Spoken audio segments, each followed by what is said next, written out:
So recently I made a Reddit post just trying to ask people what they struggle on doing and improving on in Valorant. And I just wanted to answer the questions and some common questions that I got in this Reddit post.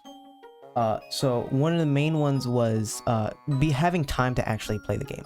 Now, as we grow up and as we get older, we don't have as much time to put in Valorant as we used to if we were under the age of 18 to 20.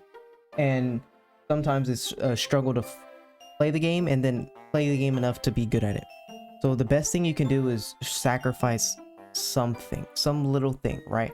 So maybe you can prep your meals and then have them ready, and then that'll take around like 30 minutes out of your typical day.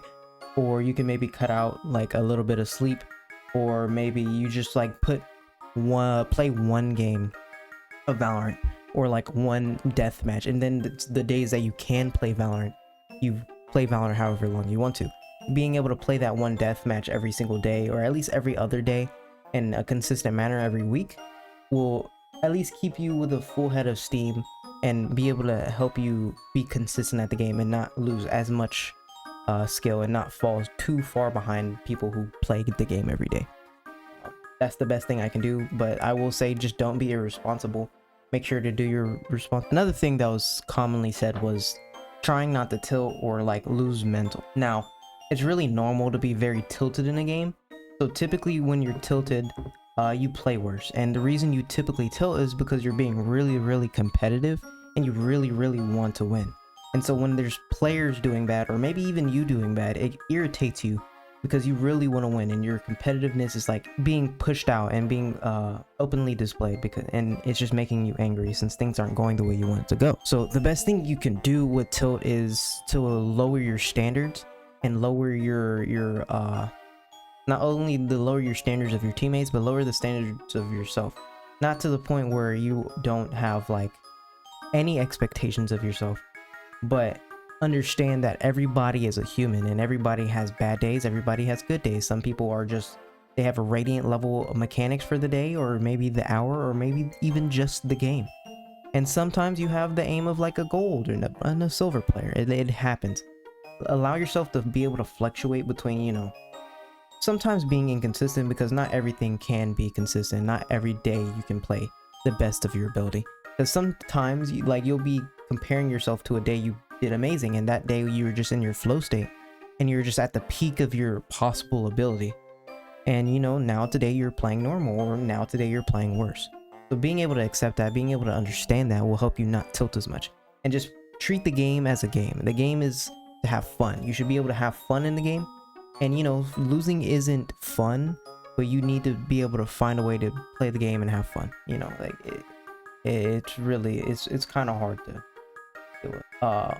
One thing is also confidence. Now, confidence is a really big thing when it comes down to getting to the very peak of Valorant. If you really want to get to the very top, like 0.1%, or to at least the top 1%, confidence is the thing that will keep you away from that. You know, you can get to Ascendant and like low Immortal with just mechanics, and then you need it to like to get to Immortal 3, you maybe need a bit of game sense, and then to get to the very top of anything you do is you need the confidence in yourself and your abilities to do things. You know, the confidence to make a decision and that your decision is right, even though it may not be correct. That confidence is very important. So the way to build confidence and the way to have confidence in doing something is to have a structure that you can rely on, to put your thoughts to, and be like, I'm doing this and this is happening, and so now it helps me stay structured and be confident in what I'm doing. You know, sometimes you're not confident because you don't really know, like for say example, you are trying to answer a math equation but you don't know the actual equation, so you're not going to be confident in answering that question. Let's say you took a class on that equation and the quadratic formula or whatever, then you're going to be confident answering that question. So say you're not confident in your aim. If you aim train, you do it every day, you do it for like 30 minutes to an hour, you should be confident in your aim because you do it every day, and then you work on it every single day. You know, at the start it may not have been good, but it's gotten better, and that's what's important. You have some kind of structure, have some kind of fallback that you can rely on to be like, okay, I'm doing this and that. Maybe I might maybe I'm having a bad game, or maybe I'm having a bad day and maybe I just woke up on the wrong side of the bed, I'm doing this every day, so my aim really isn't that bad, and then I can confidently do whatever I need to do, take it to the chin and whatever, just go next. That's big thing. Lastly, what I'm gonna go over is decision making and when to rotate. So a person asks of struggling of when to rotate. In ranked, typically you want to instantly rotate. So like, say you start on A on a Haven, if there's noise on C, typically you want to instantly rotate. Or say if you're peeking A main of Haven, there's no noise, nothing's happening, you pretty much want to instantly rotate typically, because the more players on the end, on the defensive side and on site, it'll be just much easier to retake. It'll be a faster retake. You can get to the point faster and then defend the site easier. Now, if they start running fakes, you want to just typically take map space instead of just sitting on site, or at least get information deep. So for example, they fake C and they rotated, they fake C once, you'll typically fall for the fake first time. So now they hit the first fake, the second time they do a fake, and the second time as the game goes on, you want to get some information deep in the mains. So they fake C and they're making noise C. On A, you want to put like some kind of information gathering util there. So like now the new T-Ho drone, or T-Ho tail, I don't know how to say it. Cypher cam deep A main or A lobby or whatever.